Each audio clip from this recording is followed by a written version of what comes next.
I'm J.E. Wilds, a hunting guide that lives down in the pristine landscapes of New Zealand. Join my team and I on our dream hunts as we hunt the wild places our wilderness has to offer. Welcome to the J.E. Wilds podcast.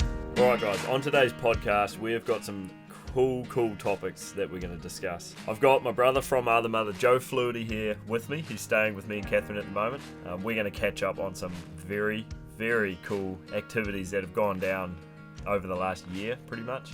Why hasn't Joe been on the channel? Where's Joe been? All that sort of stuff. The big adventures, some crazy adventures. We're talking an arrow to the leg. What the heck happened? Basically, this is a big life update. This is a big catch up, pretty much. I mean, I speak with Joe every week, every couple of days, but I know you guys out there, like the amount of messages I get, people asking, why isn't Joe Flutie on the videos anymore? What's happened? All that sort of stuff. So big changes, man. Like we've had huge changes since last year, 2022. So we're going to cover just what happened, and this is a really cool chat, guys. So we finish on very valuable information, in my opinion, chasing your dreams and making them realities and that sort of stuff. So the end of the podcast is a real special piece, in my opinion. So definitely make sure you stick around for that. But you're going to get a whole lot of gems. We talk about some big hunts. We talk about some fishing trips. We talk about some very cool stuff in this podcast. I know you're going to love it. You know me and Joe, we're like brothers, so this is going to be pretty relaxed as far as the convo goes. There's going to be lots of laughs, and it's just it's typical when the two Joes get together. This is the sort of combos that go down. So enjoy, guys. Before we kick into it, though, I will say I have some merch coming out. So we've got J.E. Wilds merch on the go. Currently, it's going through the early stages. I'm testing prototypes and things like that, but we are going to be launching some merchandise, some J.E. Wilds logo merch, and it's just an awesome way you can support myself, Catherine, and our daughter, River, by buying some merch, man. High quality clothing items. It's all stuff that I would wear personally, and I'm going to wear. You guys are going to be able to buy it. Shirts, hats, fishing shirts, all sorts of cool stuff. So you'll hear a bit about that in this podcast. So for everyone that's asked about merch, I'm so stoked to be able to bring that to you. If you buy a shirt, if you buy a hat, anything like that, it would mean the freaking world to me. So, always appreciated, guys. But enjoy this episode. It's a good one. I know you're going to love it. So, let's get into it. We're recording. So, see now on there, we've got 2 red dots. Oh, yeah, so gotcha. We're recording. And it's that, see the red light on your thing? Oh, man, these are fancy, eh? Oh, bro. I'll tell you, man. It's always fancy. Shit. Oh, shit. she's always fancy around here, bro. How we going, everyone? How we going? Thanks for tuning in.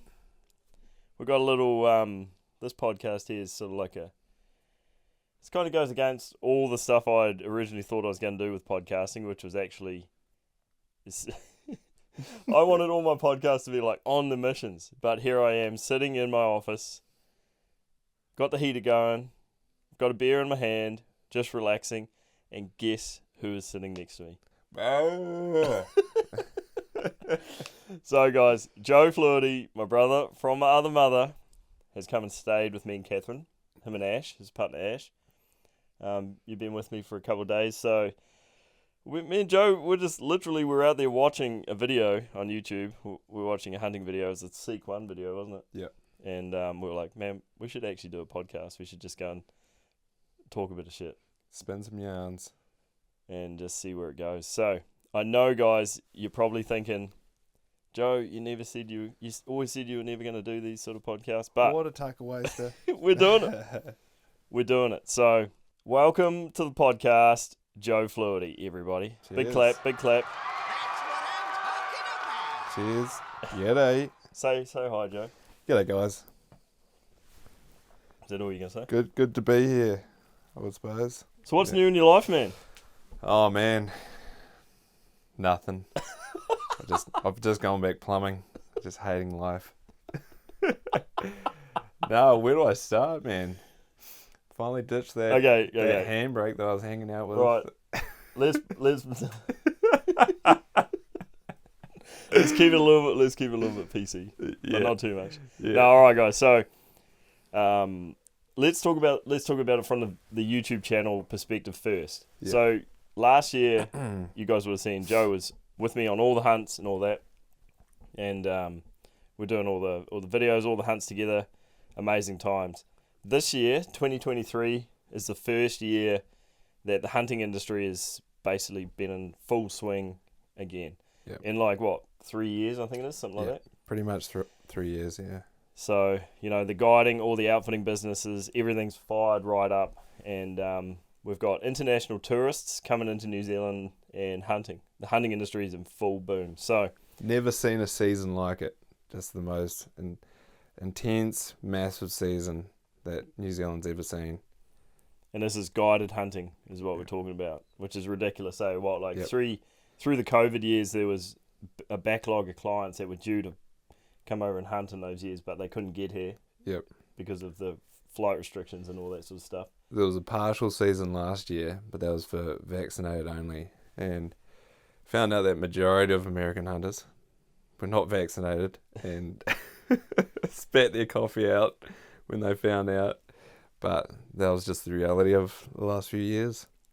Yeah, it's been a wild ride. But so this year is the first official year where there's no travel restrictions. There's nothing like that on the cards, and it's a booming year, man. Like the place has been bustling with hunters coming over to New Zealand, which is pretty freaking cool if you think about it.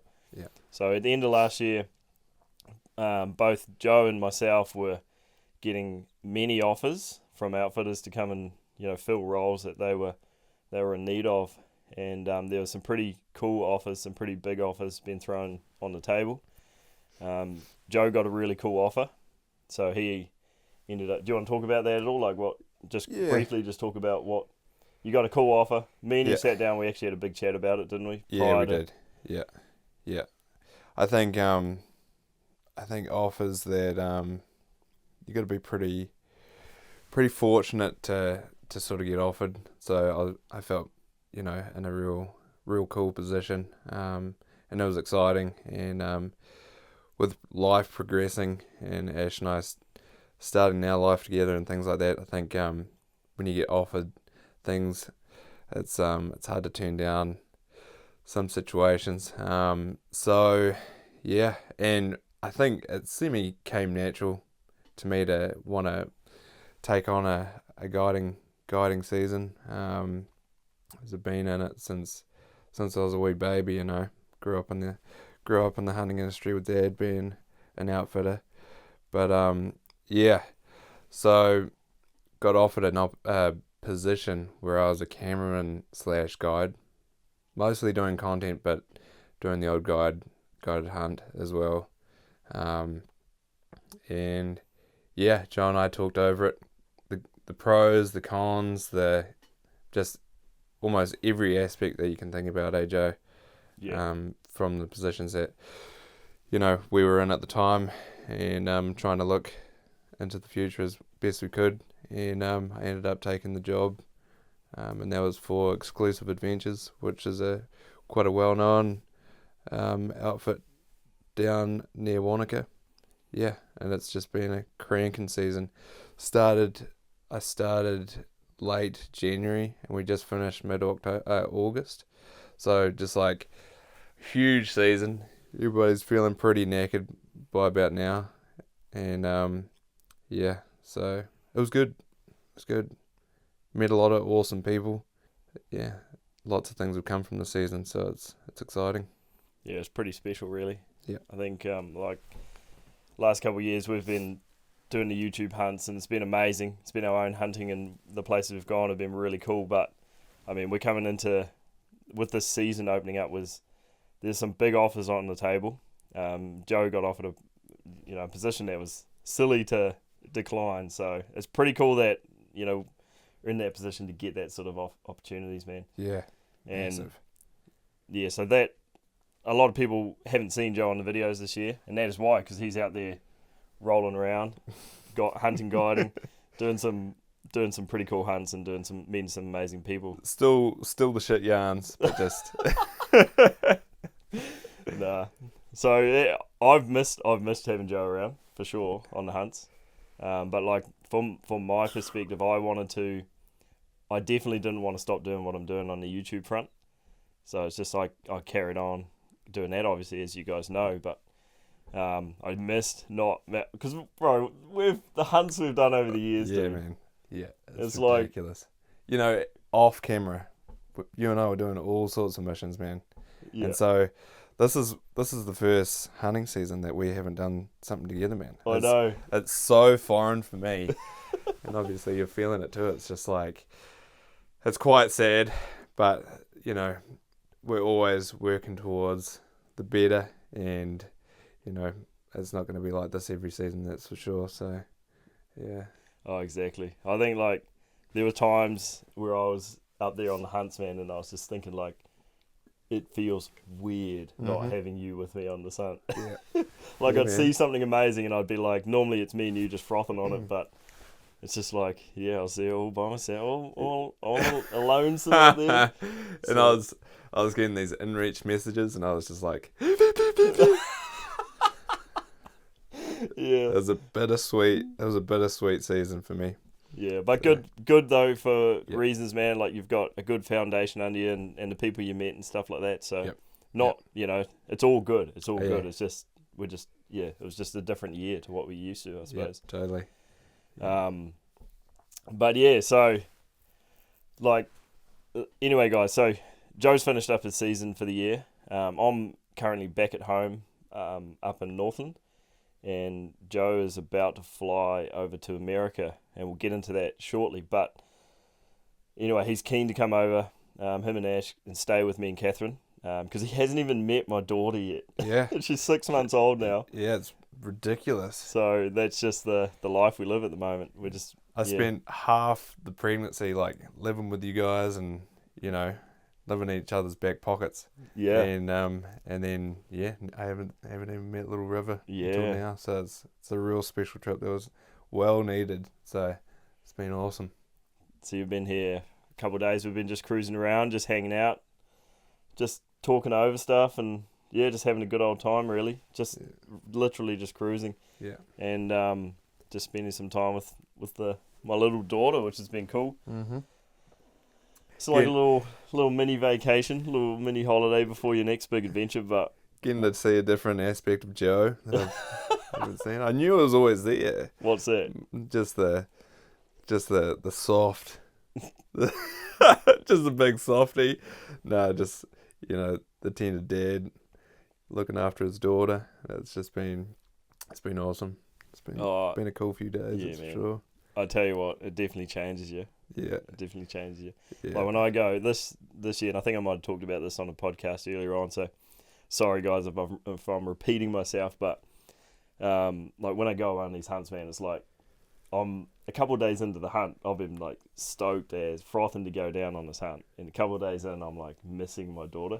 Which is crazy, man. Yeah. Such a crazy thing for like a change in your life, man. So. Yeah. I can imagine it's just relatable to so many family men over the globe, man. It's just there'll be a lot of people listening to this that'll know exactly what I'm talking about, eh? Yeah, exactly. Yeah. So I think, man, how life has just like evolved so quickly for us, eh? I think, Ash and I are soon to be parents ourselves. We thought, bugger this, Hang on. we'll get left out here. So you need to. I wasn't expecting you were going to talk about that. Yeah, I know. Are you going to talk about that? Right? Yeah, might as well. Well, when's it going to drop? No, pretty soon. I don't know. Well, I think it's pretty well public. It's like 23.5 weeks. So yeah, everybody that sees her is going to be like, you haven't made that public on any online platform or anything, though, have you? Nah, but it's. I think we're going to do a post. Oh yeah, like with those photos tomorrow. All right, guys. So let me just tell you what's happening. So Joe and Ash are expecting a baby. Joe, Fluity, and Ash, obviously. It is not public knowledge that this is happening yet, as far as the online sphere, and I wasn't expecting you were going to drop that bomb. But you're literally. Well, this is the first public knowledge is freaking. That you're going to be a dad, man. There's too much relatable conversations right now, because I think like that conversation of going away. You and I make our money from going away doing stints hunting and making money, you know. Mm. And so it's this big conflict within like our passion of wanting to hunt and, you know, grow in our sport and do what we love, but also it comes at a great sacrifice with family life, you know. But it's the reality for us, and it's the reality for so many people, and I'm just at the tip of it because in December Ash and I are gonna have a little baby turn up, and the rest is history. Okay, let's. I want to go into a little bit about just quickly. I want to go into a little bit about like what you felt like meeting River for the first time and how that sort of made you feel about your future coming up before we get into the super exciting stuff that people are probably wanting to hear, which is like the hunting and fishing trips that both of us have done lately. So seeing River for the first time and seeing like me and Catherine and River interacting and you interacting with River, like what? And by the way, guys, if you're tuning in for the first time, River is my daughter, 6 months old, and Joe met her for the first time basically yesterday. So what's like how's that sort of affected you a little bit, knowing that you're going to be a dad soon, man? I think like it's definitely no like intensive surprise because you know, my sister has had 2 little boys and a girl, and I've grown up with them little potlickers running around. Little ankle biters running around. So it's like I know the realities of the good things about being a parent, and also the harsh realities of being a parent, which is the, you know, the long nights and all the things. But I think being around River, because I haven't been around a newborn for quite a while, it's so exciting. You know, Ash and I, for a starter, you know, like I'm excited to be a dad first and foremost, but you know, I'm excited for this new little life to turn up. But I'm also excited to see Ash as a mum, because I like seeing River and Ash. You know, she was feeding River just before, and I was like looking at her, and it's like feeding River prunes and stuff, not not out of Ash's breasts. yeah. And it's just like it's such an exciting thing just for your relationship, and there's so many different facets of it. That's I think it comes from a place in us that probably we don't recognize as something that is well in tune with who we are as a species, and I think I'm excited to experience it all firsthand, you know.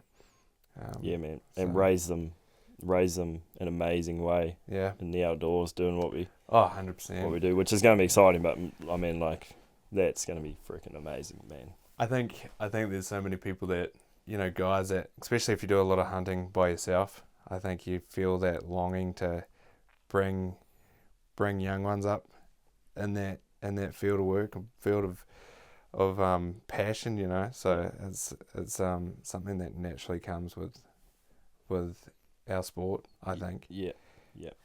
Outside of that news, man, like you've had, I want to talk about a few like highlights and cool stuff about what you've been doing. Yep. And then I want to get into some stuff I've got coming up, because I know a few of the listeners here will be interested to hear what my plans are coming up. Yep. And I've got some pretty cool trips coming up, but we're going to get into that a bit later on. But I mean, at the end of last year, after we finished our YouTube series, you had an epic stint away, man. I think we definitely want to get into that, and we want to talk over like what you did, how you did it, and all that sort of stuff. So guys, after we finished our last hunt on my YouTube channel at the end of last year, well, no, it wasn't even the end, it was wintertime last year. Yeah, it was like late August. Yeah, we finished up that hunt, and then that was sort of our season done. Joe, you get into it, bro. Like, what happened? You got an opportunity. Oh, it was like Instagram post. It was literally like, so Joe and I had finished a hunt where we flew in with Scott Rogers, out of Methven, and did this awesome mountain hunt. And I came back and I was like prepping. I'm a tradesman. I'm a plumber gas fitter by trade, so I was prepping for like, oh man, get back to the grind. Like Ash was like, "Oh, it'll be all good, just we'll be able to plan some cool trips away in summer." And I was like, "Oh, man, just back to the grind. Like, this sucks." And it was a day. I was home a day with Ash and this guy from the States that that I've followed for years. We've followed each other for years. And he put a post up saying, "Is there any cameramen available to film a elk hunt in Colorado mid-September?" And I was like, it's been a little bit of space since I've actually talked to the guy, but I'll send him a message anyway. And I was like, "Hey man, I'll put my hand up for the job. I'll be real keen. Come into a little bit of a quiet spell." In reality, I was just looking at plumbing, and I was like, calling it a quiet spell. and anyway, he's like, "Hell yeah!" So I've been like seeing what you guys are up to, and yeah, come on, man. And what was supposed to be a 12-day trip ended up being two and a half months.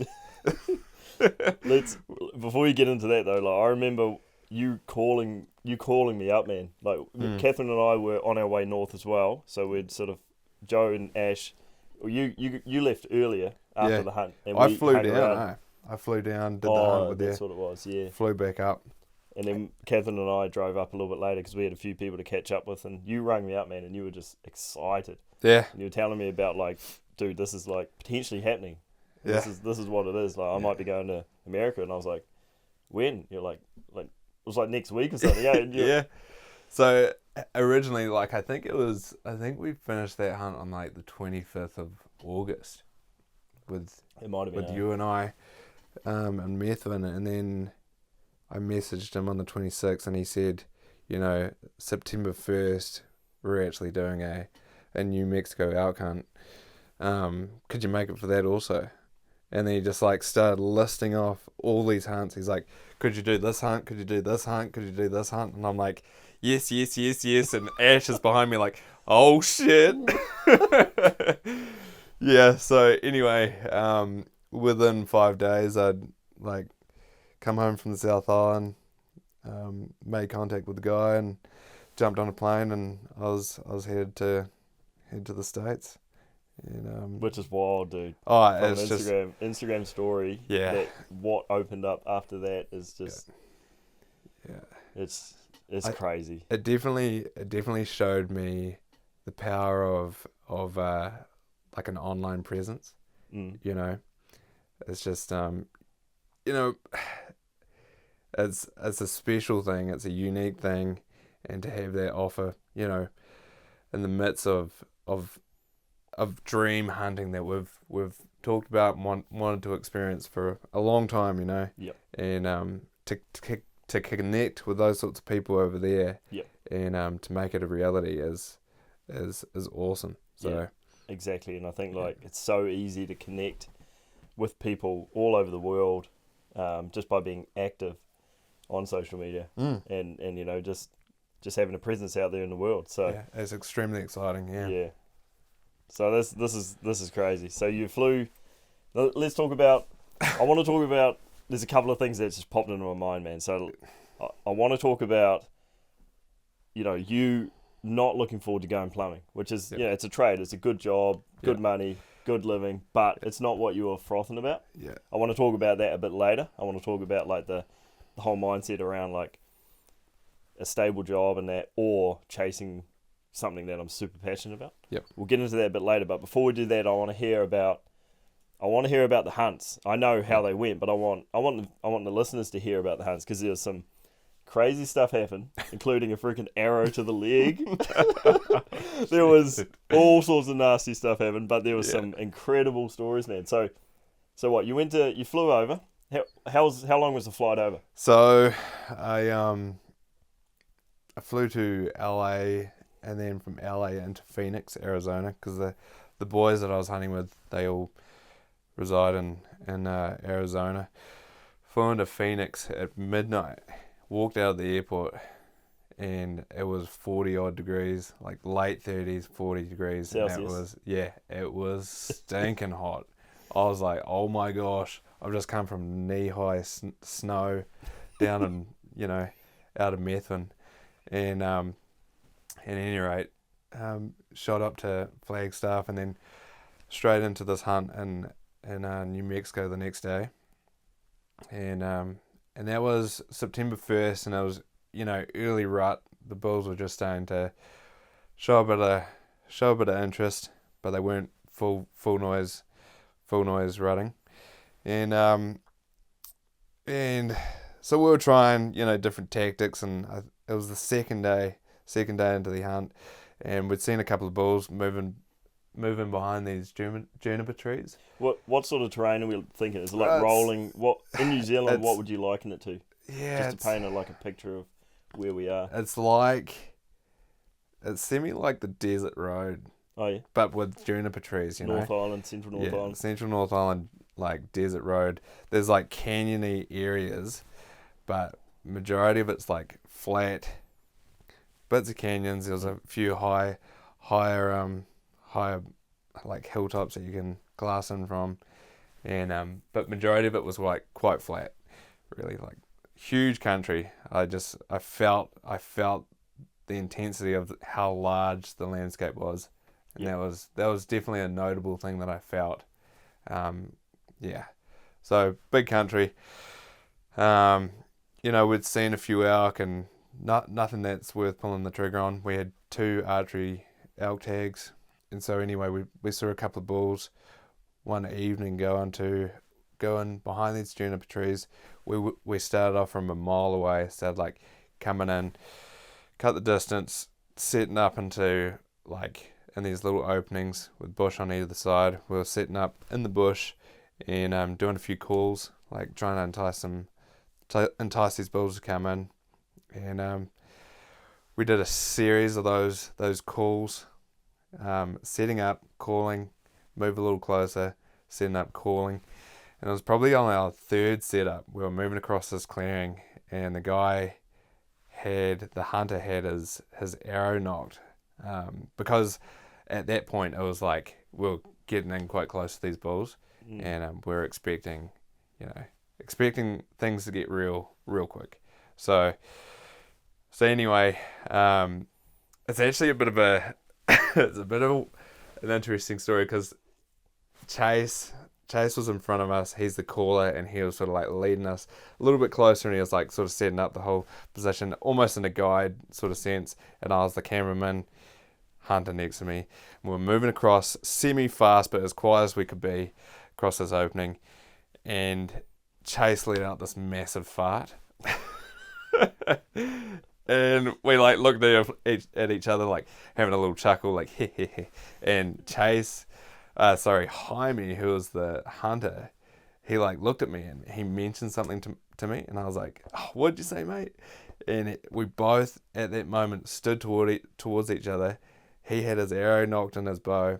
He dropped his bow down to stand towards me, and it was like a perfect timing where we were standing forward. I just like put my foot forward. He dropped his bow, and as he dropped his bow with the arrow knocked, it just like went straight into my just below my knee, into my leg. Boff!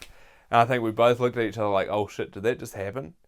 And I like looked down. He like, as soon as it happened, he said he felt it like hit the bone, everything. Just like yanked his bow away from my leg, just like as instinct, just like pulled it away. And this arrow's just like hanging out of my leg. And so anyway, like looking down, we're like instantly put pressure on it, expecting the worst, as you can imagine. And then you notch your tag, management bull. Yeah, fully. Hunt done. Yeah. Non-fatal hit. Camp meat. You get a bit of camp meat, eh? Yeah. So you put the pressure on it. Well, you got some photos first, because I got some photos come through.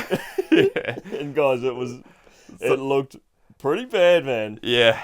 It was like, it was so surreal, because I was semi-hammered from jet lag. Like, I just jumped off the plane and I was like into it. And we like went straight into summer, and it was like early mornings, late nights,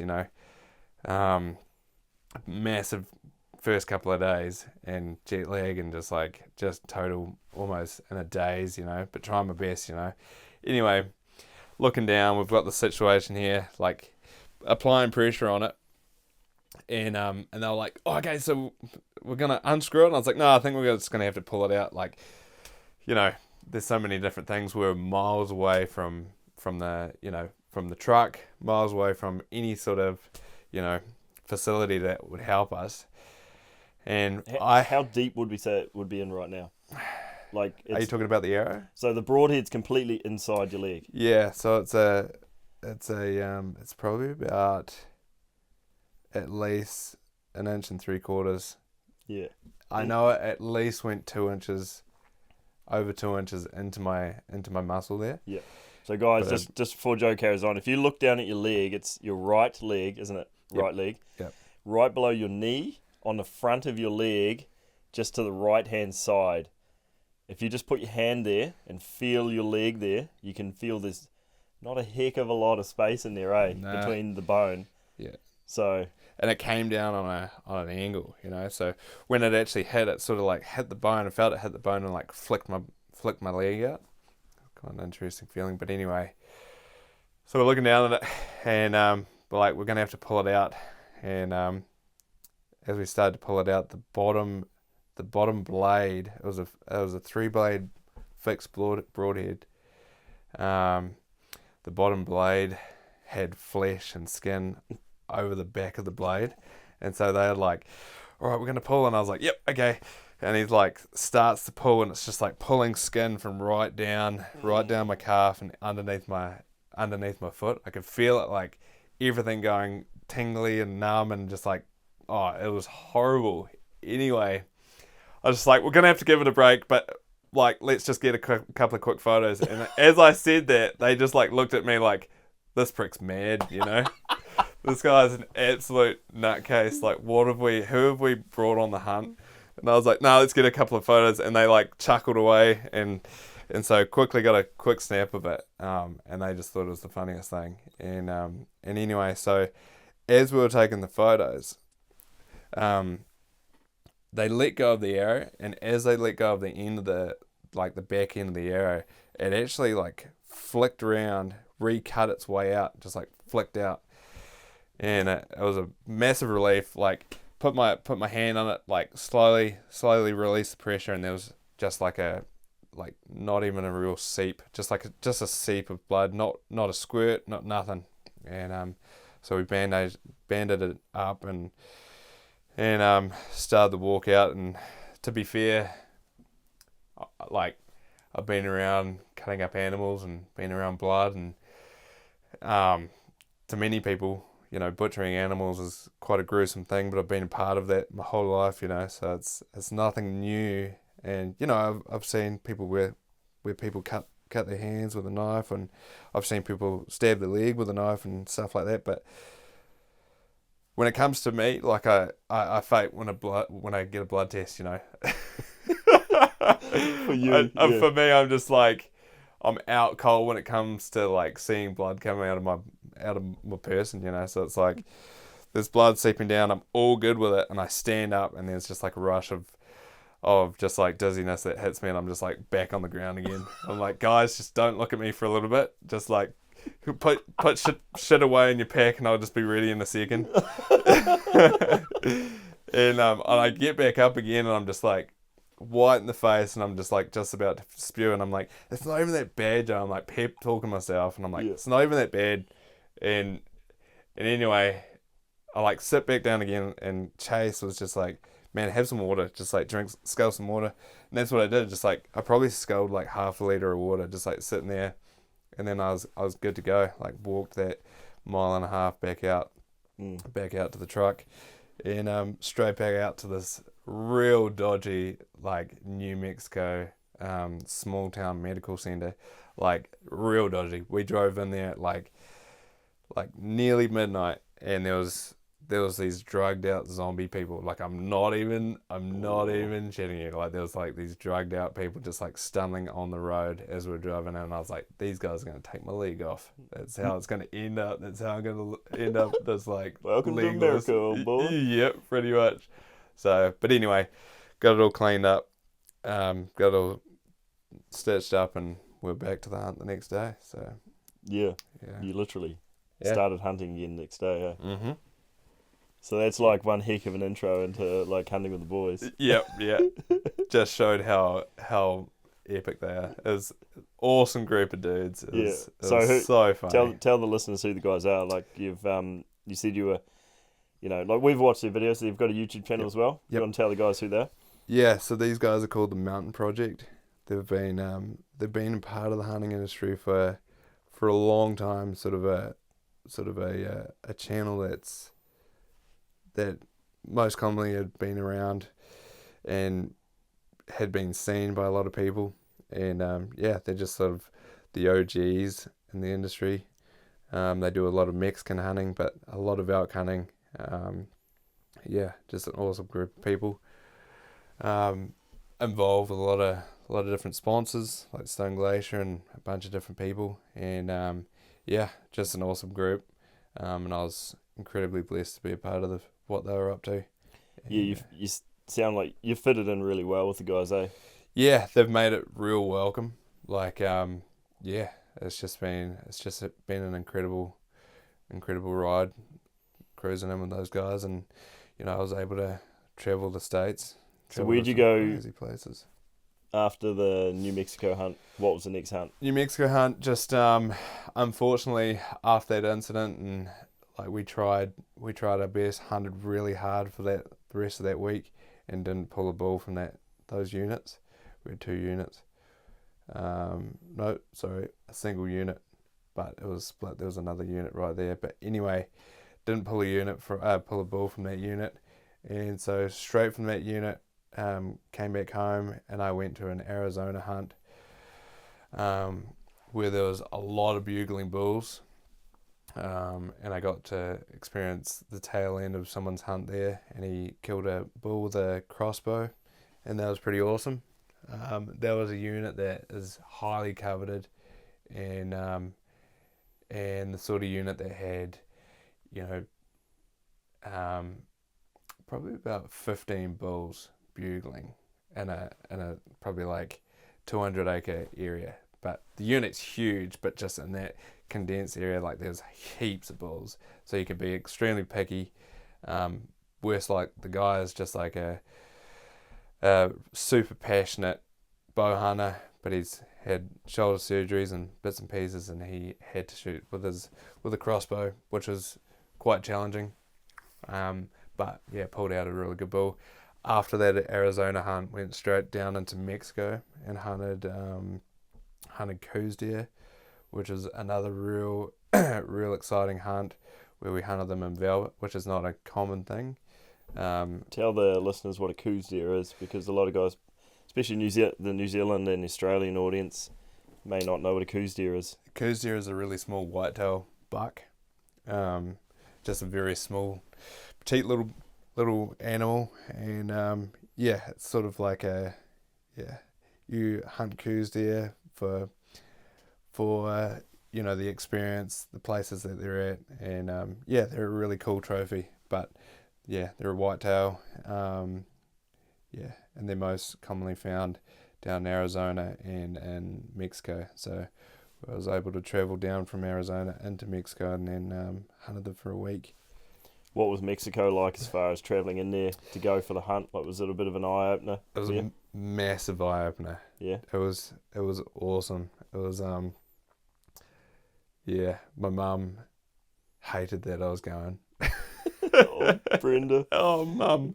But anyway, so we travelled, got the full experience, which was even better, like travelled through the border and travelled down through the roads and saw the different sites through the towns, and we stayed at a place on the way down there that was just like, it felt so dodgy, but yeah, it was an awesome experience. The roads were as bad as the North Island.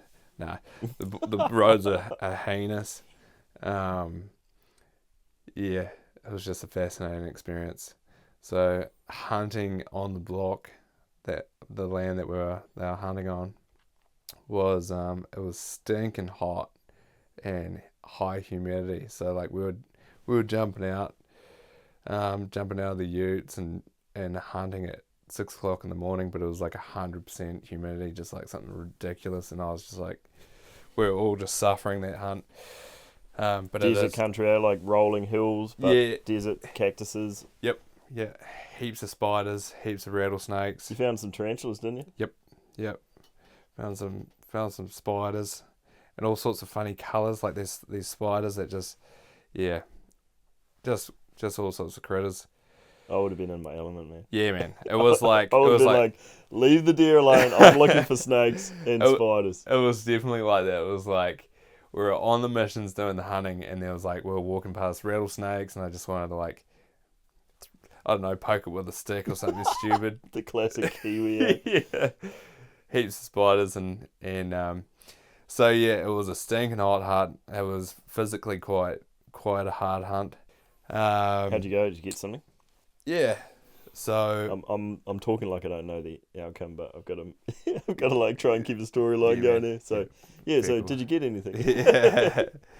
Yeah. So we were fortunate enough to kill a buck on that hunt. Originally we went in trying to kill one with a bow, and we did a few stalks, got real close, and came down to the last day. And specifically, Chase really wanted to kill a buck with a drop tine, and there was one buck that we'd seen with a big drop tine, and that last day it showed himself again, and Chase dropped the hammer, and I think something like 650 yards. So that's a big shot, eh? Yeah. Big shot on a deer that's the size of a dog. Yeah, and this grass was up over your head, and so you'd get these limited windows where they'd just like move out into like a semi-bare spot, and then they'd move into the grass again. It's quite a challenging hunt. So yeah, that was an awesome experience. We did the Colorado hunt. Colorado followed Mexico. Yep. Cruise up to Colorado, which was awesome. So we met up with Chase's uncle and nephew, and his nephew had a archery tag for that unit, and had hunted that unit for the week prior. We came in with a muzzleloader tag, and so the first few days we actually spent running around with his nephew and helped him kill his first bull with the bow.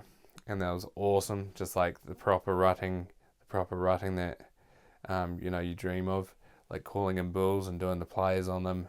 And he killed a nice 5x5, and it was just an awesome hunt. By all means, not a huge bull, but just the stoke levels were massive because first bull with the bow. It's awesome. So Chase and I continued to hunt that block for another week, and we put some massive miles in, and up into massive elevations. What sort of elevations? So the highest camp that we had was 12,500 feet. Yeah. Which was just like, it was the sort of elevation that you'd be sitting there and you'd lose breath. Like I'd be binoing, and I just like my lungs were just starting to get stressed out. It's just like intensive. So that was pretty crazy to experience. How's your leg holding up at this point? So this is like 2 weeks later, 3 weeks later. Yep. How's your leg holding up? It was pretty. It was okay.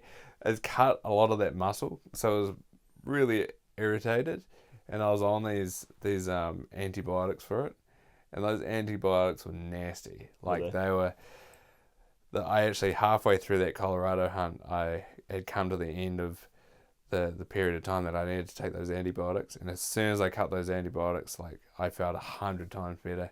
Like that's how nasty these antibiotics were. Yeah. But thankfully, because I've had wounds before that haven't healed up, and it became a bit of an issue.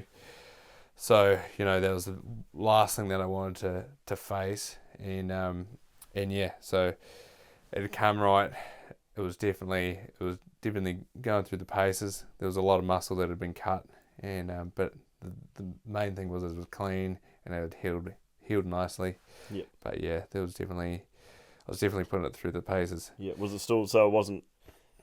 So the wound wasn't sore, like it was fully healed up internally as well as externally at this point? Yeah, it was healed on the exterior. It was through the middle of that Colorado hunt. I actually cut the stitches out. Oh yeah. There was, I think, 15 stitches, and halfway through, because you can't go jog into the surgery clinic. You just so I just like cut it and took all the stitches out, and she was all good. It did, it's so silly. Like, you get a wound like that, and you find that you bump it on everything. And one morning, like one of the last mornings, I like bashed my knee against the stump, just like walking along this perfectly clear track, and I just like veered off to one right side and just like bashed my knee against the stump and made it bleed. I was like, man, I'm such an idiot. But anyway, so apart from me being an idiot, that it had pretty much healed up, and it was just learning to like mend all that muscle together again and just minding it. But yeah, it's all good.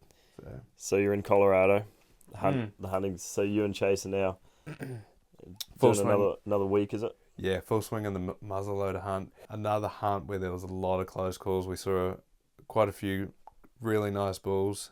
So close to pulling the trigger on one really nice bull. Didn't quite pull the trigger on it. Wasn't quite happy with it, and that was pretty much one of our last opportunities. And so we actually turned around from that hunt with nothing. So it was a massive eye opener. As soon as muzzleloader season started up, there was quite a few other hunters in the hills, and they were all after different things. Like, there was cow tags, and there was moose tags, and there was all sorts of muley tags and stuff like that. And so, yeah, there was quite a few other hunters in the hills, which pushed Chase and I back into the extremities of the unit. Yeah. Which was exciting, which is exactly the hunt that we wanted to do anyway. But yeah, unfortunately we weren't successful. Yes, hunting though, eh? Oh, 100%. Yeah. Learned a lot, saw some incredible critters. Yeah. Got some awesome content. So where to from there? Where'd you move on from Colorado? We came back. I did a little bit of hunting around Arizona. There was a bit of a spell where I was doing my own thing. You actually filmed some bugling bulls too, didn't you? Yep. Yeah. Yep. Picked up a few bugling bulls in Colorado, and then back in Arizona, got into some bugles, and some of the footage you got was incredible, man. Yeah, thank you. It was just like, it was the dream. It was another scenario where, it felt rude to be there by myself, Oh, it would have been frothing to be there. Yeah, 100%, You, Dad, it was like coming back, and as soon as all these encounters were going down, I just immediately wanted to tell you guys everything, but I didn't want to pester you, I would have been like, oh, you guys, you would have been like, get away from me. But anyway, so there was a bit of a spell where there wasn't any tags being pulled from the guys, so I actually bought a bear tag, black bear tag in Arizona, and a license, and I started hunting for black bears around Arizona. So I was experiencing a pretty a big lack of bears, that's for sure. Anyway, I did 12 days straight trying to find black bears. I was calling them. I was like going into big desert canyon country. I was going into the mountain country. I was trying my best, and I didn't turn up a bear. From what I can tell, like, I was behind a bear at some point, like seeing some tracks, and I was close, but didn't pick up a bear, didn't turn him over, and so yeah, that was a bit of a bummer. But regardless, I just had the time of my life. Like, I was in amongst mule deer, I was in amongst elk, and it was just epic. So I just loved it. Coming out of that, I went straight over to Alaska, and that Alaska, bro. Alaska's got some stories, I think. Yeah, Alaska's some of the photos you got from Alaska were so sick, bro. Those bear shots you got, man. Like, you've got some photos of brown bears that are freaking unreal. Oh man, I feel so fortunate, man. So Alaska was actually not a part of the original plans. Well, the whole thing wasn't. But anyway, Alaska. You plan to go over there for one outcome. Next thing you know, you're like 2 months deep. Yep. And so Alaska was on the cards, and super fortunate to go.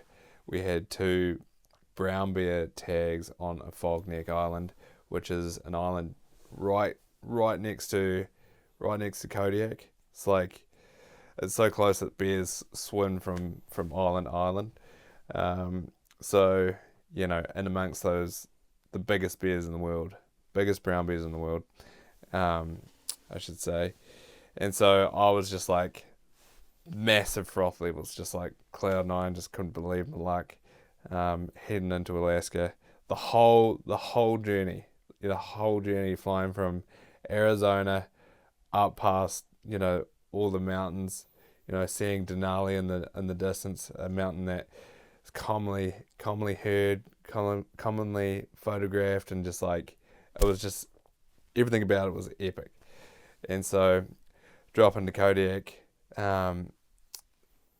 we had a day or two of bad weather, which was a little bit sucky. We were sort of sitting around Kodiak, just rearing to go, like amping, jump on the boat, and we head out to a Fog Neck, which is about half a day's drive. The worst luck was we had really bad forecast, a real bad front coming over, which meant for really bad seas. So the thing about this part of the island is you can only get around it by boat, and what you do usually is you cruise around by boat. You'll glass, and you'll be finding bears, and potentially hunt the bays that have bears and stuff like that, and then you cruise around the island, and it's like quite bluffy and big mountainous sort of island. But the thing was, the better hunting is around that top cape of the island. So we wanted to cruise right around the top cape and then swing around and hit that northern part of the island. What was not allowing us to do that was that massive front and the huge swells. So worse luck, we were stuck around the southern part of the island, which, you know, we saw bears, but it was very limited. You know, like it was a small part of the unit, but it was also just like, it wasn't the hunting that the top part had. You know, there was a whale carcass on that top part of the unit that had something like 150 bears around it. You know, seen probably like, I think it was like 2 months prior. So it was like, man, if we can get up there, like, we're in the money.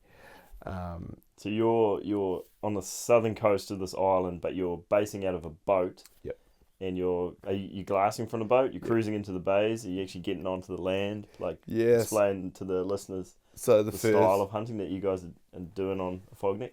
Yeah, so it's a reasonably big boat. We're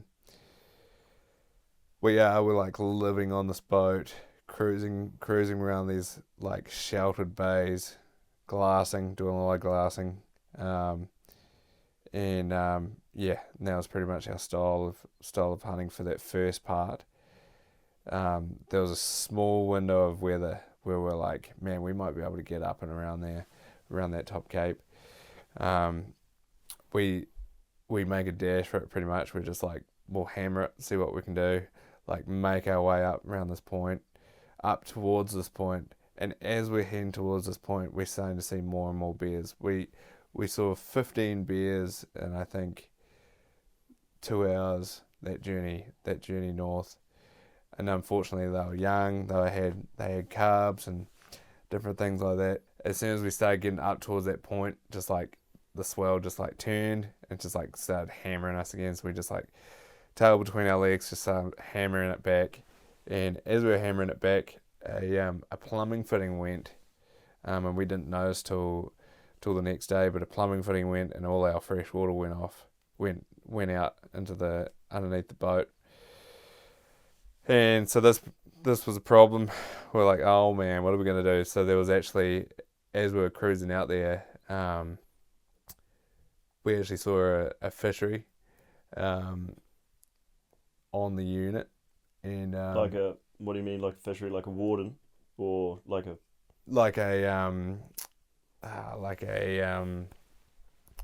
what am I trying to say? oh, like a salmon farm type thing? Yeah, like a farm, like a salmon farm. And so we got out. You could actually we poked our nose out just enough, got a little bit of service, and called that salmon farm, and was like, "This is the issue. Can we nip in and like, can we get some water?" Pretty much. And they were like, "Yep." Like, so we nipped in there, and as we were cruising into this quiet bay, there's probably like 15 people all out the dock. Like, they hadn't seen mainland people for a couple of years by the sounds of things. Just like residents to this little island. And behind them was like 5 bears just like living in the back of this salmon farm, just like chowing down, living their best life.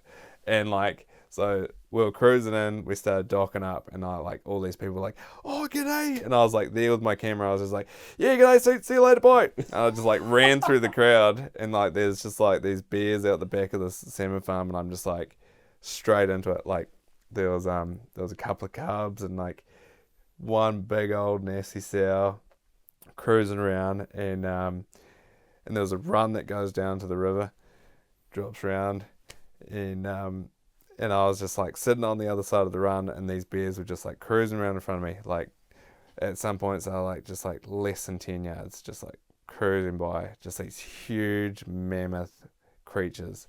And it was just like, it was awesome. I was just like peeking. Got some awesome photos of them, and I just didn't want to leave. It actually started raining and snowing, and I just didn't even want to go back and get a coat, you know.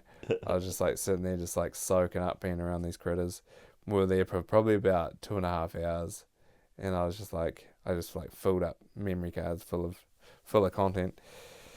And but we had to turn around and leave. Can you imagine Gerald? Oh, I do. He'd be chasing hey, Gerald, them. if you're listening to this, can you imagine sitting there with the camera in front of those bears? He'd be throwing things at them. He'd be trying to provoke them in some sort of way, chasing them up and down the river. No, he'd be loving it, man. That'd be so good. That'd be so good. There'd be some amazing photos to come. Those photos you took, bro, unreal. Appreciate it. Yeah, some epic bear photos, man. It was such a highlight. It was awesome. So next game plan, we still had, would have been 5 days left of the hunt. Next game plan was, the weather was just not going to let up. We just had this huge front come over. The next game plan for us was, we could nip around into this bay, and it's actually a bit of a mission, but you can actually mission it from, this bay right across into the northern point. Another bay goes right down into the island and then swings back out. So we were actually able to like nip into this bay. We loaded onto the island. As soon as we loaded onto the island, just like as we knew, just like the weather just like hammered us. So we actually held tight real close by for 2 days. Set up your tents like on the edge of the beach or something. Yep, set up real close, and just like waited this weather out. It got gnarly cold. It was like -11 Celsius, just cold. The wind was just like brutal. And then as soon as it cleared, we just like hammered it, just like hightailed it across into this top part of the bay. Got over there, like had a day worth of hunting over there before the next weather came in, and keeping in mind we had to make sure that we were going to make it back to the boat and get back to the mainland before our unit closed and before we had to fly back home and all that sort of stuff. So unfortunately we only had 1 day to spend like hunting around that top end, and unfortunately it was super limited. Like the country was just like like super gnarly, like super bushy, just like got into that top bay. There'd been bears around that area. We saw a real nice black-tail buck, which unfortunately gave us a slip. Like we had a black-tail tag, and we set up on it, and worse like it just moved into the timber as soon as you put the rifle down on it. It's just like one of those classic things. And spent that last little bit of time up on the island, and then just like hightailed it back. Again, tail between our legs, just like gutted, but still like epic time. What an experience though. Like, you get thrown these gnarly weather patterns, and it definitely doesn't make things easier on the hunting front. So, and the thing with bears is they don't like it either, so if you were up moving around in that real gnarly weather, like it'd almost be for nothing. Oh yeah. So yeah, Alaska chapter done. What'd you do? Fly back to Arizona? Yeah, came back home and So you were staying with Chase in Arizona? And Flagstaff, yeah. Got to experience Flagstaff, and yeah, it was awesome. As soon as that as soon as that Alaska hunt was finished up, I flew straight down to Dallas. Yeah. And did a week of hunting whitetail. You caught up with a mutual friend of ours, Josh, didn't you? Yeah, which is really, really hard case. Spent some time with him. He's a good bugger. Yeah, real good cobber. He's a good dude. Yeah, real good dude. And he took me around a few of his properties, and I was able to hunt like the classic Texas style of hunting, which was completely different to the Alaska, everything else that I'd spent the last 2 months doing. Yeah. But it was cool. It was awesome. Got to see some whitetail bucks just rutting, which was super exciting. I was like, I'll go down and I'll just hunt Texas, and that'd be cool. And as soon as I got there, and as soon as I started seeing whitetail bucks like in the rut, I was like, oh damn, like this is epic. So when you're talking about the Texas hunt, you're talking about feeders, and you're talking about deer coming to feeders and stuff like that. Yeah. And like big hay fields, and them like moving around, pushing does around and grunting, and yeah, it was awesome. So that was an awesome experience. There was one buck in particular that I was holding out for. He had been on the trail cam every night, real nice big 10-point buck, and I was like, I'm going to only pull the trigger on him. Yeah. Bought the tags and all the things, and I was like, I'm only going to pull the trigger on him. And coming to the end of that hunt, had other opportunities at smaller bucks and stuff like that, and I was like, nah, not going to do it. And even though I really wanted to, and he never showed himself. Yeah. And how classic is this? Like, finish the hunt, like, the next morning, like, getting ready, going to the airport, like, bags are packed at the front door, looking out the window as we're sipping away at coffee, with coffee, and there's like the buck. There's my buck, like literally 150 yards just across the road on the neighbour's place, just like looking straight at us. True. And I was like, you're joking. Yeah. But anyway, that's how it is. Jumped on the plane and back home. Yeah. Back home to hassle the missus. So it was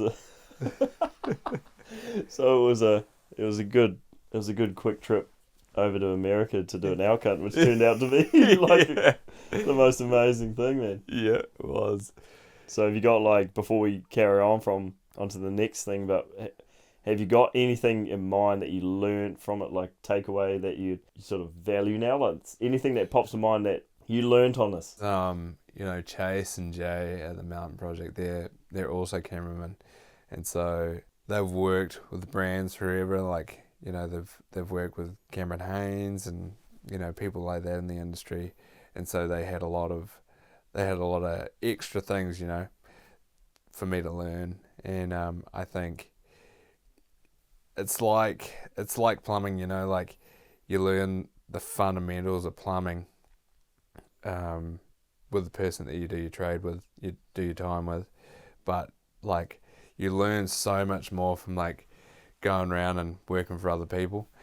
And so like I was able to learn a bunch more about, you know, my craft, and, you know, I was able to flex and like work that muscle out, so to speak, in all these different scenarios, and it was awesome in that respect. And it put me in the position to, you know, was able to capture the things that people dream about capturing. And so, yeah, that was awesome.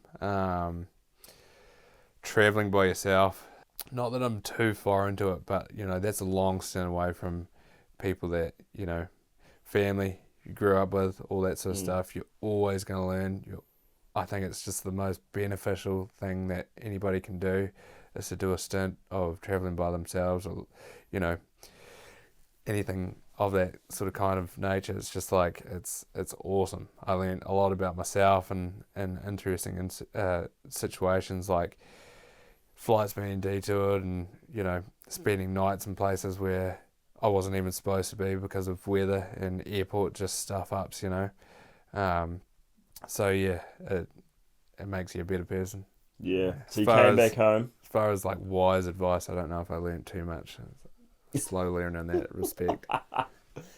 Yeah, we'll forgive you for that, man. It's all good. Yeah. So you came back home. What was I doing? I was over in Australia, man, while you were doing all this. Wasn't Yeah, I? Was I in Australia? Yeah, you were. I was in Australia. I was fishing up north, doing some fishing videos on the fishing channel. Yeah.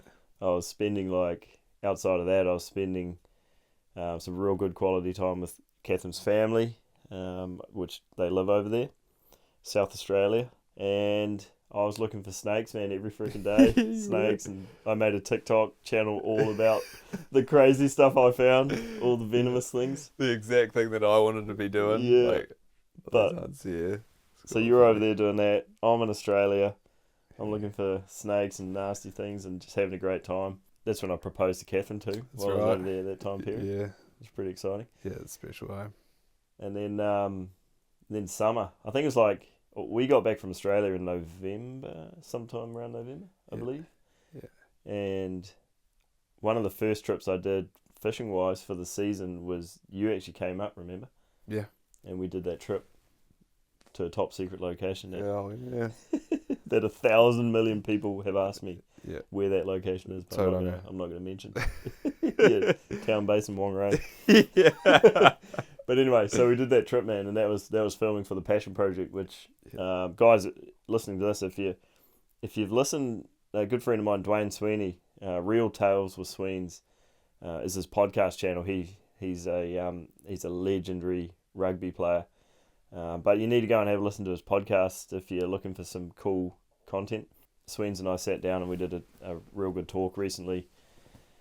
Just a life update, pretty much. I was on my way home from the hunting season. You know, I was moving back up north from doing all my hunts down south this year, and caught up with Sweens, and we had a big catch up. But we talked about this particular trip that Joe and I did. And we talk about it in some pretty cool detail on that. So, yeah, you need to go jump over to Sweens' podcast and give it a listen. That was a wild trip, man. It was at times I was just not ready for it.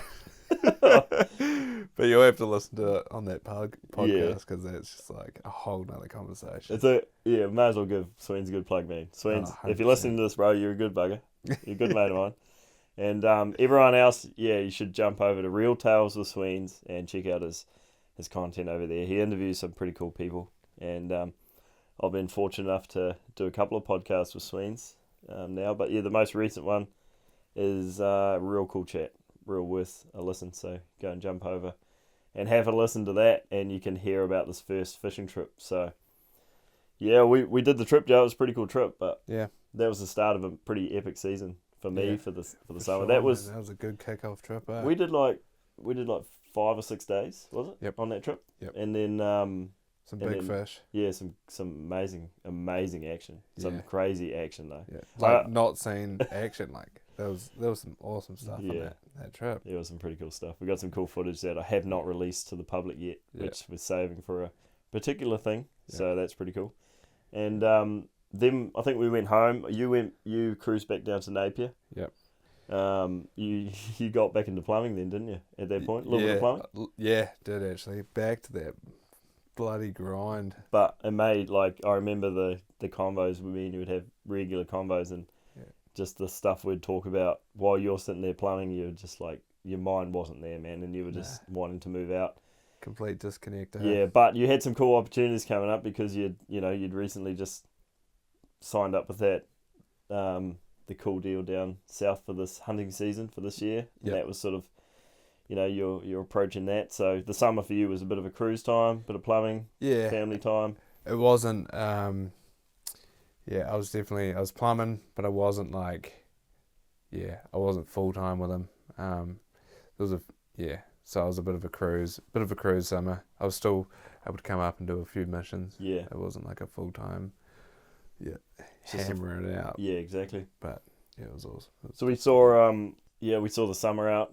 I'm not going to tell you guys about my summer. You probably know about my summer, guys. We filmed a whole lot of stuff, but also River, my daughter, was born in January, end of January, so that was pretty cool. Most of January was sort of prepping for that.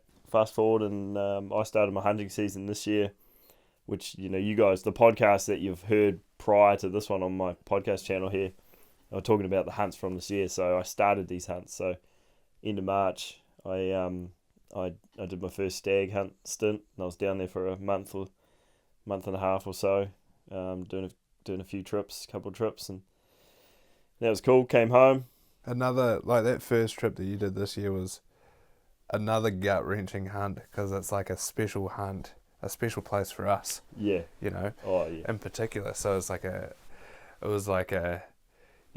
of all the places, you went to the place where I was like, it was a tender spot for me, And do you remember? Guys, actually, we should talk about that, man. We should talk about that briefly. So, Joe and I, we drew this ballot block a couple of years ago, and it was this particular location, and it was amazing time. It was a tough hunt, but it was an amazing time. And at the end of the day, like, we both said we would never go back there. We did. We were like, actually, this is shit. We would never go back there, And as it turns out, I didn't draw a block.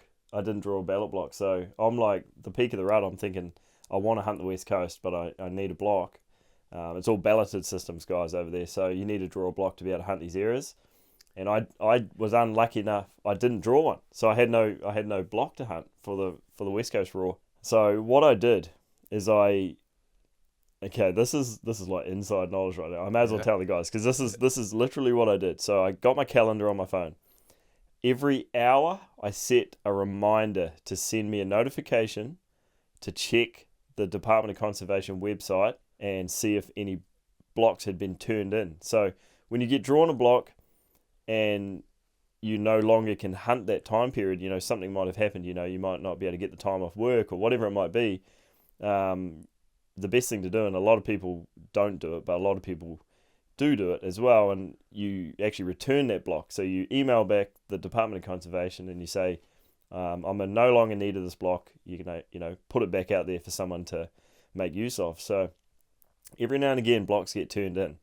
So what I did is I literally set a reminder on my calendar, and every hour it was reminding me to check this website. So for weeks and weeks and weeks, every hour I was religiously checking this website. And next thing you know, this block turns up. This block turns up in the pinnacle time, the best time that, the ideal time that I wanted to be in there. Yep. And what block was it?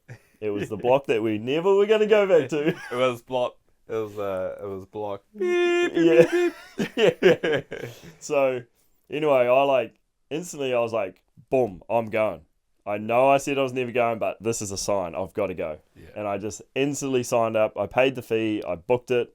And that was it. And I secured that block, which was unreal, man.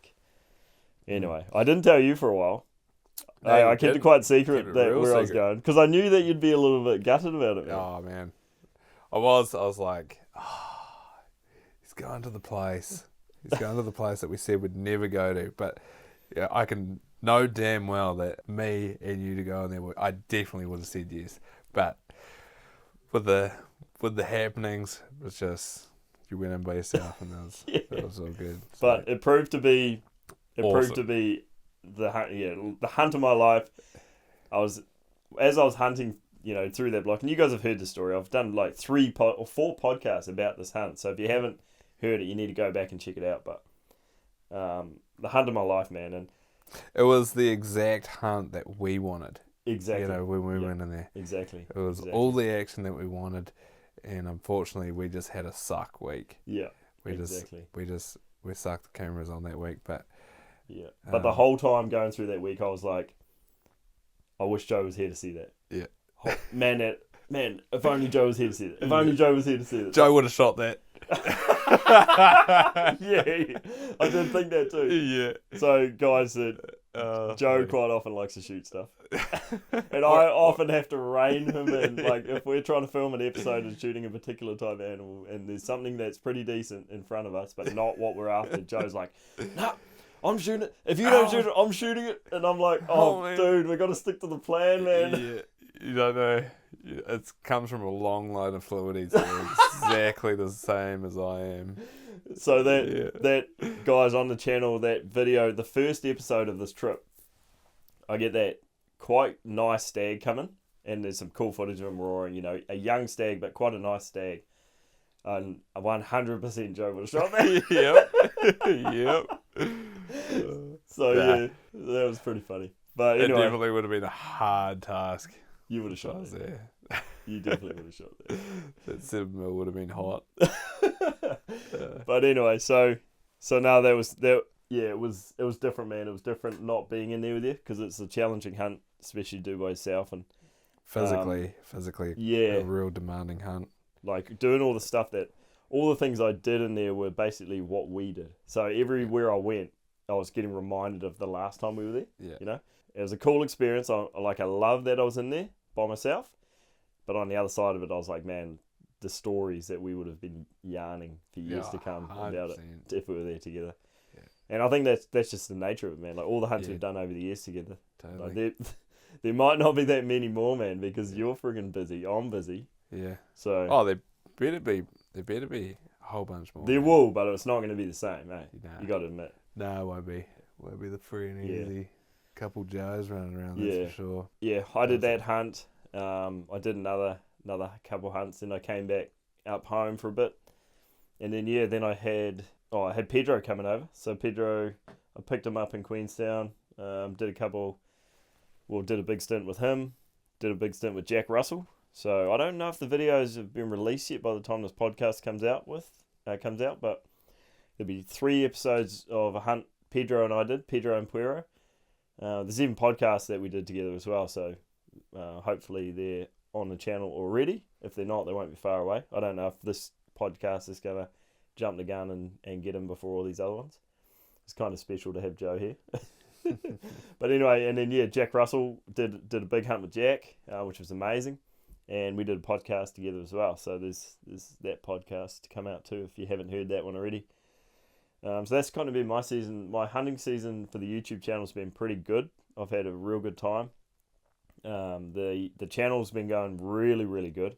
I think so far as recording this podcast, I've got 3 episodes released that are up there, and all 3 episodes are cranking. Like Joe and I were looking at this analytics just this morning, and one of the videos is over 1 million views, and the other one is like it's 700 and something. It's just under 800,000 views, and the other one's 600 something, or just under 700,000. And that's So 3 episodes for the season are all cranking, which is amazing. The channel's growing really rapidly at the moment. Seeing a huge increase in subs this month. It's good, man. Yeah, it's awesome, man. Pretty cool. I'm real stoked about that, considering that I've only got 3 episodes from a season up there at the moment. Yeah, man, you're going to have to start flinging a few more out there. Well, I've got, we watched one last night, didn't we? Yep. I showed Joe one of the Pedro episodes, so that's pretty close to being released. And there's 2 more Pedro episodes where me and Pedro did our hunts, and then there's 2 Jack Russell episodes from when me and Jack hunted. Yeah, it's been pretty full on, man. It's not as easy as just going and hunting and recording it and then throwing it out on YouTube. there's a lot of time behind the screen goes into these episodes. There's a lot that goes on that people probably don't realise, though. Yeah.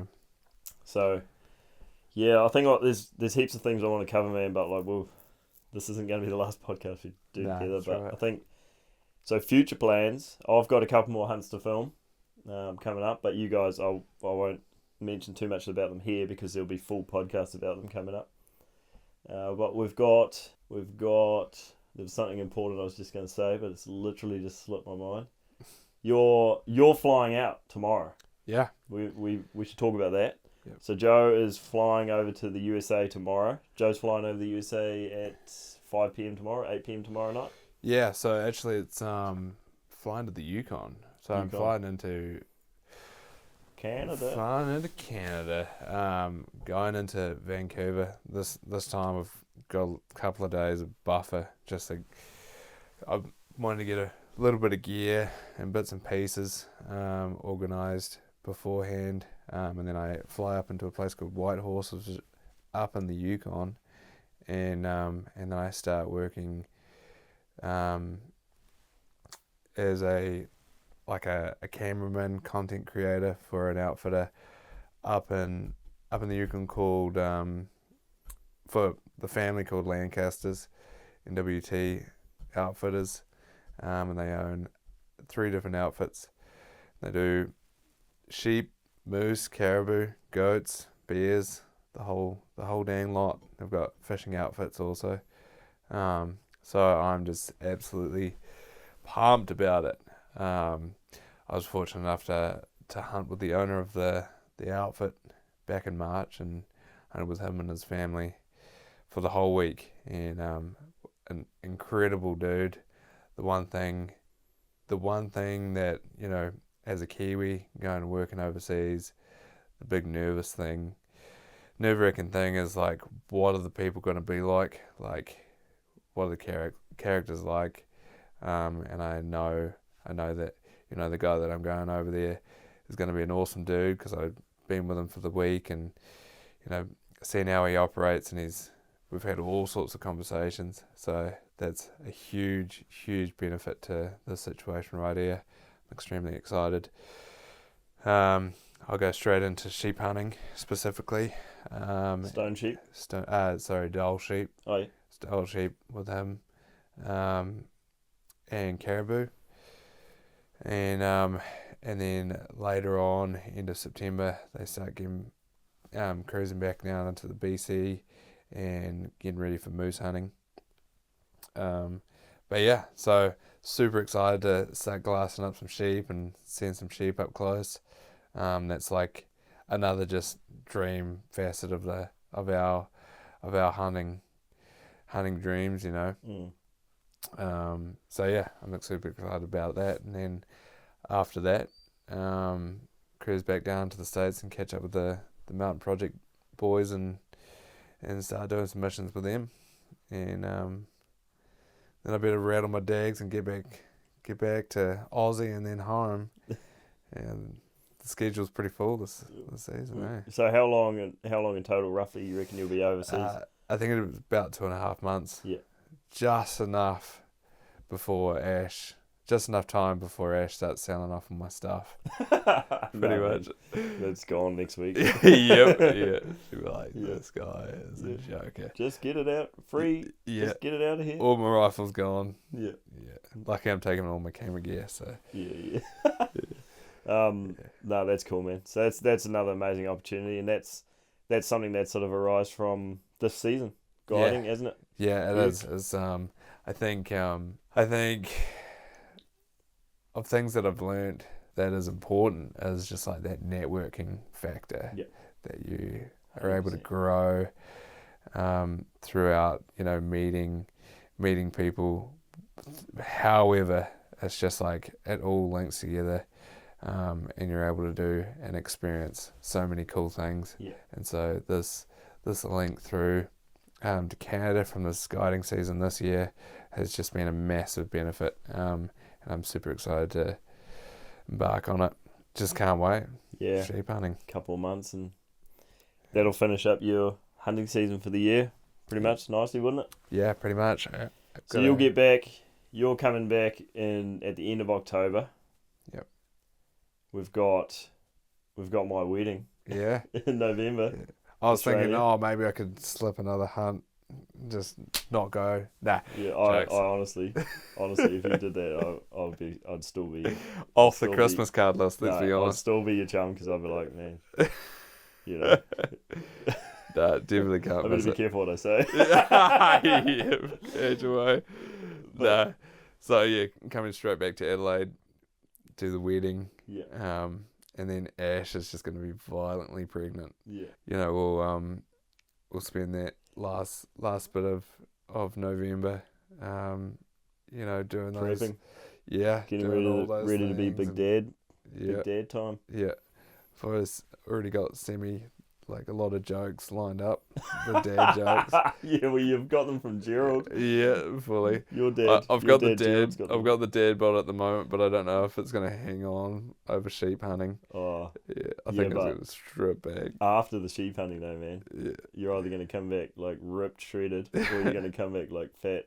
yeah. You came back fat last time, didn't you? Yeah, fully, man. It's like, I don't know, man. You're still doing like big miles and stuff, but the food in America is it's on another level, eh? Yeah, a large meal here in New Zealand is like a small meal over there. It's wild, man. Remember like you were talking about this morning, the omelettes that we were having over there last time we were there together was wild. Yeah, just big platefuls of meals. You American fellas, I know some of you guys are listening from America. You know how to eat, man. Yeah, damn. So, yeah, I've actually been incredibly blessed this next trip because I'll have a elk tag in my pocket. Late October, New Mexico elk tag with a muzzle loader. So it's a really exciting hunt. It's another hunt that I just like wish that we were doing together, man. Yeah. Well, I hope you don't get one. So then next year you're fired up to get one, and then I'll be there because I'm planning to try and be over there next year. 100%, man. Yeah. Next year it'll be well, many plans lined up for next year. Yeah. So yeah, and then there's a little bit of unfinished business with the black bear in Arizona. We've got some better links, some better country, and hopefully can make that happen. So. Yeah. No, you got some cool stuff coming up. Yeah, man. I've got a pretty busy schedule coming up too, man. Yeah, man. Damn, you've got it. Yeah, you're just like unloading all these plans, and I'm like, hell. Yeah. So, guys, I've got basically only a couple of weeks here left. I dropped Catherine and River at the airport, and they fly over to Australia. They're going to be spending some time with Catherine's family over there. And obviously we're getting married over in Australia in November. So Catherine's going to stay right through from September through till November. It'll give Catherine's mum and dad and Nana and family and brother and everyone some good time just, with our daughter and all that stuff. And while she's over there, I'm literally dropping her off at the airport and I'm jumping on a plane myself with a whole pile of fishing gear. And I'm going to be flying over to a tropical island, which I'm not going to name just yet. But it's very tropical, like proper tropical. And I'm going to be staying there for a month. And I'm going to be filming for the fishing channel. I'm going to be catching all sorts of fish. I'm going to be living a bit of a tropical lifestyle. The water temperature, 27 degrees, man. Can you even imagine that right now? Yeah, you're just going to be living the dream.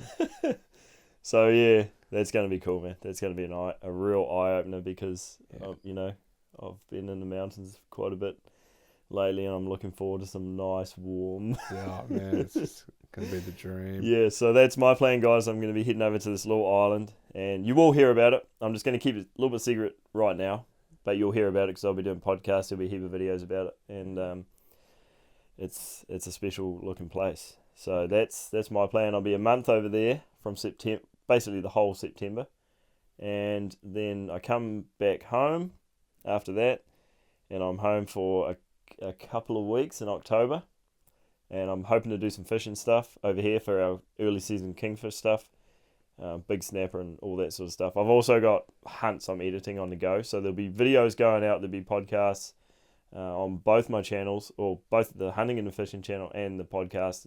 It'll all be happening because I'll have my laptop traveling with me wherever I am, so stuff will still be going down. But yeah, in October, about mid-October, I fly over to Australia, and I'm going to do some GT trips, Giant Trevally trips in far north Queensland for the fishing channel with Briggsy and Brooksy and the boys, whoever else is keen. That's kind of a thing we're sort of... Yeah, bro. I'm pretty keen. You keen on that? Yeah. Hello? Someone's knocking on the door. You can't smell this fish. Hello, Catherine. Hey. Do you want to say hi to the people? That's not what you want to say. Hello to the people. Are you cooking dinner? Yeah, do you want to come and smell this fish? Alright, let me pause this. Alright, sorry guys, I just had to go out there. Both the girls are out there in the kitchen. Where they should be.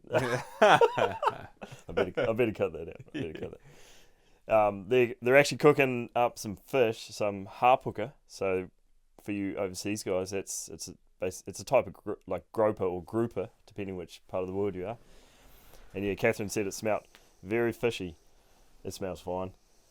It's we actually pulled it out of the freezer, defrosted it, and there's probably just a bit of juice in there that in the bottom of the bag that she's smelling. So Yeah. they're cooking up a big feast out there. For Yeah, us. man, I'm actually amping on that I'm pretty food. hungry. I'm pretty hungry. It's been a few beers since lunch, eh?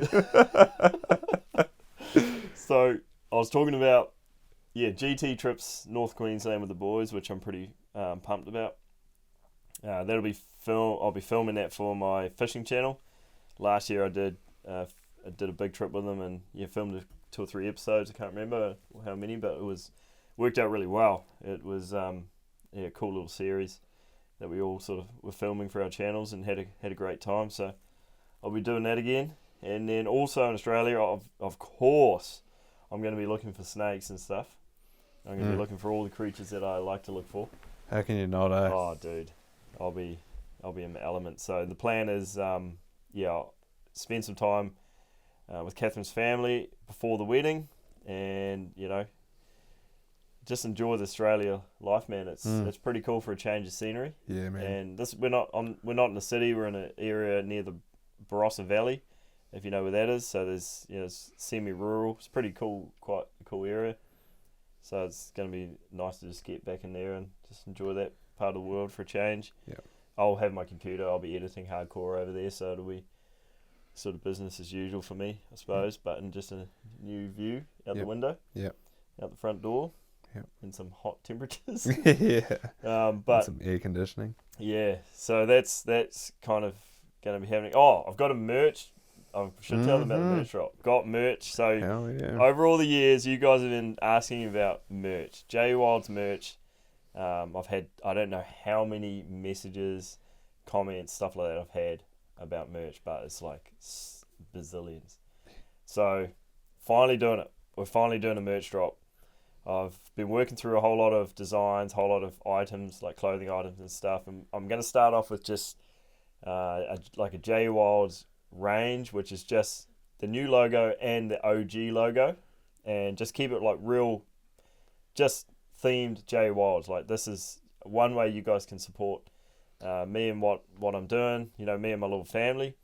You can buy some merch, and that just helps pay our bills and helps me able to keep doing this sort of stuff. So and not only support, but it's like good clothing. Like, you're putting money into like decent clothing that you want to wear. I showed you some of the designs, eh? Yeah. So like awesome. I was showing Joe through the mock-ups today, and like, for example, the t-shirts that I'm using, premium, organic cotton, like really high quality shirts. So they're not just cheap shirts with my logo slapped on it. They're actually a really high quality product, which is cool because I'm going to be wearing them myself.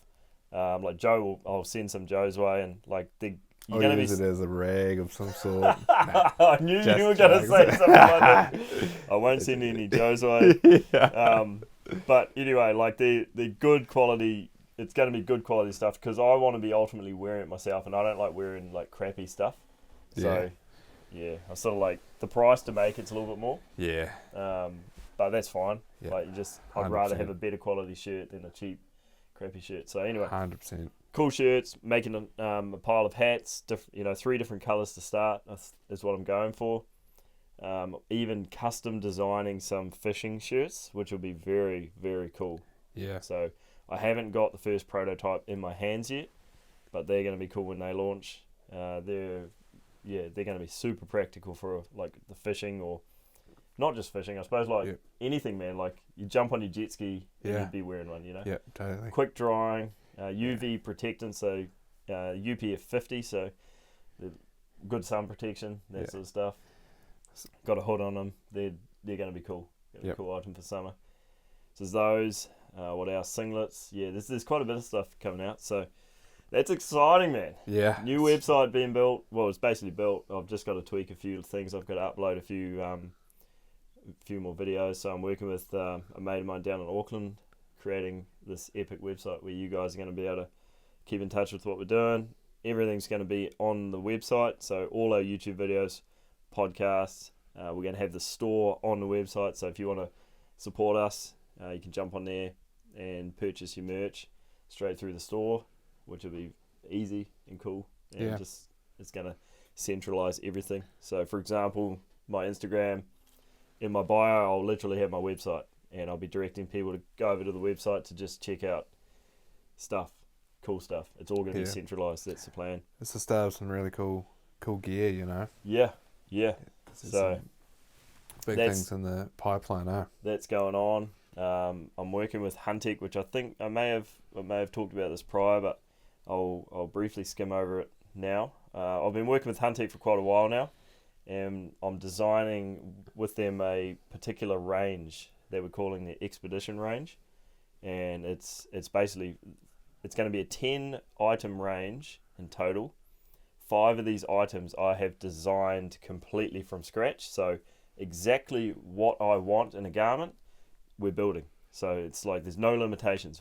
Whatever I wanted, I could build. There's no limitations. So that is freaking amazing, man. Yeah. So I've designed 5 items that are like key items to my style of hunting, which will obviously overflow into any style of hunting, but 5 items that would definitely go in my hunting pack or my gear list for a trip. So you guys will know more about that. Like at the moment, it's still very under wraps. I can talk about little bits and pieces like this, but I've been using the prototype so far. You've probably seen some on my YouTube channel, depending when this comes out, but there's some cool stuff.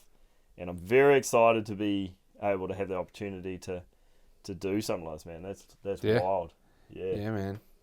It's an exciting thing, man. We've been talking about it for pretty much day dot. Yep. Yeah, man. Yep. So it's cool to have it firing off. Yeah, exactly, man. And I think it's finding good brands that you have a really cool relationship with as well. Like as we've sort of evolved, doing what we're doing, man. Like the brands and the companies we work with. Yep. You know, you build some pretty cool relationships, man, and that's it's like what you said before about like the people, you know, like the networking side of things. Yep, totally. That's been a really cool journey, man, for us. Yep, for sure. So that's another cool thing, the Huntex stuff. And, you know, as soon as I can tell you guys more or show you guys actual products and stuff like that, you will be seeing it, right? Yep. So just keep your ears and eyes open for that. But that's happening in the near future. And that'll be available all year, all over the world. That'll be available USA, that'll be available in New Zealand. You can pick up those items anywhere in the world, which is a very cool thing. Very cool. What else we got coming up, man? So I got the wedding in November, and then after that I'll be fired up in the summer fishing season over here. Yeah. We've got some unfinished business with some kingies. Yeah. You're due for a big kingy this year. Yeah, yeah. Keep watching you catch them, it sucks. No, you will get a big one this year. Yeah. We're going to make that the goal for one of the trips. Yeah. We've got some cool projects we're going to do together though, eh? We've got picnics with our babies. Oh my goodness. How life has evolved. No, man, but watch out for that episode, guys, because it's going to be wild. Going to go for a walk with I don't know about you, man. I've already got a backpack for Rua. Yeah, well, we've been looking at some, eh? She's going to be... Somehow it's going to have to come along with us when we're going hunting and fishing. Yeah, she's going to be there. She's going to be enveloped into this lifestyle. Yeah, 100%. I mean, look what the girls are cooking up for dinner right now, man. That's fish that we caught. 100%. And what did we eat today? We ate some tar salami or some tar beer sticks, you know. Yeah. You can't go wrong with living in our outdoor lifestyle, which a lot of you listeners will share the same. You know, you'll be getting your own meat and fish and stuff like that. So you cannot go past getting your own produce out of the wild lands that we've got, man. 100%. We're so blessed here. Yeah. I think we should talk about, before they finish cooking dinner, we should talk about one last thing, and let's talk about it from the plumbing point of view, where that's a stable job, that's a stable, safe job, but that's not where you want it to be in your mind. Like, what I want to give the listeners some value on, like, if there might be someone listening right now, like, if you're listening to this right now and you're thinking, you know, you get up, you do the same job every day, you know, is this what you want to be doing for your life? Let's talk about something to get some inspiration going and some people out there that might be needing it, man. And let's let's start off this convo talking about, like, a good example, because we've covered it a little bit now on this podcast that's relevant, is your plumbing, your background with your plumbing, and your life now. So okay. So I think with where I was in plumbing, I was in a small town, Awakuni, and I'd been there for a long time. We turned up in Awakuni when I was a little boy, been around there. Got into the trade when I was 15, super young, and did my trade, and could definitely see a future of plumbing and creating a business, and it would have been good. You know, I would have made probably good money and all that, but it's just like, there's something lacking, and it's somewhat soul destroying, especially when your passion is in the hunting industry. You know, I've seen mum and dad chase their passion their whole lives, you know, and so that's a great example for me. I was fortunate enough to, you know, spend all hunting season with them. But as soon as I was back plumbing, it was just a massive drag, you know. Knew that I was destined for more. Don't know what it was, you know. And I think that in itself is something that people get caught up on. Is like, don't know what it is, so why chase something that I don't really know what's out there for me, you know. It's like the excuse of, like, leaving my hometown, like, where would I go? Like, why would I go somewhere else if I can't see myself there? The reality is, like, the hole that you find yourself in is, like, nothing really suits. So it's like, if you do find yourself in a situation where, you know, you're stuck in somewhat of a rut, in a town or a city, you know, it doesn't matter where you're at, but it's just like in a place where everything's become monotonous and just like a drag, you know. Change is so beneficial to your person, to your mind, to everything, every facet of your life. Change is incredible. You learn so much. You learn so much about other people. You learn so much about yourself. You learn so many different skills, you know. When I look back at picking up a camera, you know, throughout my life, like, it was never something that I picked up and looked at and be like, man, this is going to take me to Alaska. It's going to put me in front of a couple of massive brown bears, you know. It's never going to be something that I'm going to, like, now, you know, support my family with. But through just saying yes to a few different opportunities, you know, and putting myself out there, you know, putting the feelers out there on Instagram, all these different things, you know, you could definitely back yourself into a corner and say, no, I'm not ready for that or anything like that. But it's like the reality is so many people aren't ready. Yeah. But the thing is you put yourself into those situations, and like you'll be amazed at how quick you can adapt, and your mind, takes on those challenges, and you can actually steam ahead with them. Yeah. It's I think that's probably been the one thing that has been I've been somewhat been stoked with myself, is just like when I was in that sort of somewhat trapped mindset back in Owakuni, just like real limited, could only see myself doing this for the rest of my life. Like, oh man, like I could never pull off something like that. And all of a sudden just like pushed myself, just like took that leap, and just like the one thing that's been impressive is like my mind, and my, me being able to just like actually just like learn and absorb everything and just like charge through it. It's just been like such an awesome thing that I've learned about myself. And it's a constant thing, just like once you're on a roll, like there's just a momentum that you start finding yourself in, and it's addictive, this change is like, why would I ever settle now, like when the world is in front of me. It's such an exciting thing. And it's such an addictive thing, and you feel like you can actually take on a lot of things. And you talk to anybody that sort of steps out of that, that mainstream sort of like jump into a solid job and just like hammer these life goals out, and they step out from that and do something that's a little bit more eccentric or a little bit more like adventurous, and they say that first step's just like the hardest, So it's like, man, I don't know if I can encourage anybody, it's just like if you ever find yourself, or if you're in that situation right now, just like get the hell out of there. just stop making excuses and just like pursue something. Just like you can create whatever, from ideas to visions, and just like, get yourself out of your comfort zone. Yeah, just hammer it,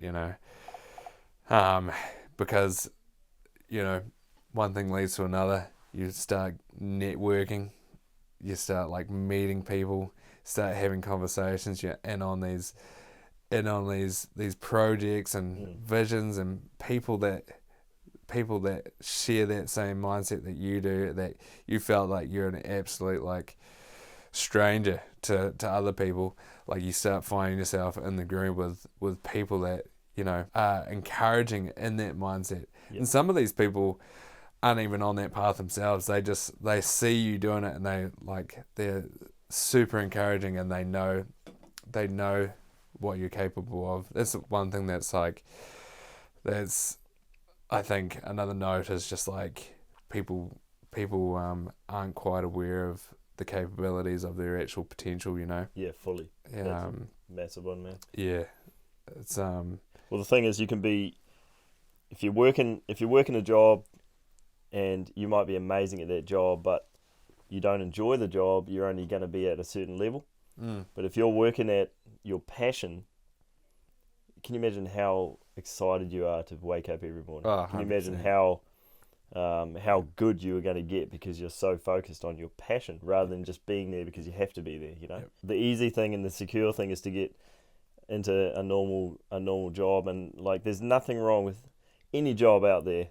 Someone's going to like everything out there, but every person is passionate about something in particular. Yep. And I think that if you can find your passion, and if you can strive to make that a reality of an everyday thing for you, like make your passion into your work life. And so I always talk about this stuff. You only get one life, as I always talk about this, Joe. You only get one life, and a huge portion of your life is your work time. And if you can make your work time part of your life, like your hobbies, your passions, all that stuff, like you're going to live your life. You're not going to live your life for someone else. Totally. So I think, it's like and you get a lot of messages. I get a lot of messages of people asking about how to, like for me, for example, how to be a YouTuber, how to do like hunting films and photography and fishing films and all that. You were even talking about you're getting peppered by people asking about what cameras do you use. I want to be doing what you're doing and all the stuff. So there's people out there that like have passion for what we're doing, but like I think it's that big first step of actually making it a reality and starting the networking, starting meeting people, starting like putting your name out there. Being real graceful with yourself as far as like taking those big failures when you start, because there's always going to be small fails along the way. There's always going to be things that you don't quite get right. But it's seeing past that and being like, no, that's actually the vision is past the failures. The failures is where I'm learning the most. I think you just got to, moral of the story, man, you just got to chase your passions. Yeah, totally. Yep. Chase your passions. Set yourself some goals. Turn those goals into tasks. Yep. Don't see them as dreams. Yep. Make them tasks. 100%. And go handy. Yep. Hey? Yeah. I mean, like, yeah. I think takeaways for you guys that are listening. This is like a big. It's almost a passion for me to talk about this stuff. Like, I talk about this stuff all the time behind the scenes. 100%. Yeah, like living your life as you want to live it, and making the most of your life that you've got. You don't know how many days you've got, man. Go hard, have a good one. So. I'm always in the background, guys. I'm always talking about living your life. So this is almost like a podcast in itself. If I was to get into the details of this, I don't know if it's something that people would even be interested in hearing when they probably tuned into this about wanting to hear about hunts and fishing trips and shit. But if this is something that you guys see value or benefits in, hit me up. Let me know. And there's quite a few people that we could get together and have a proper big talk about this. Yeah. It's a little bit of a rabbit hole, yeah. Not a rabbit hole, but it's just like, once you unveil that, past that top layer, like people have so many passionate yarns about this specific topic and just the facets that they've learned. Yeah. Yeah. We probably should wrap the podcast up. We've been going for my clock's getting close to 2 hours. And I think we should finish off with a couple of little takeaways. My one, guys, while we're on the topic, is really think about your dreams and where you want to go in your life and work extremely hard to make that happen.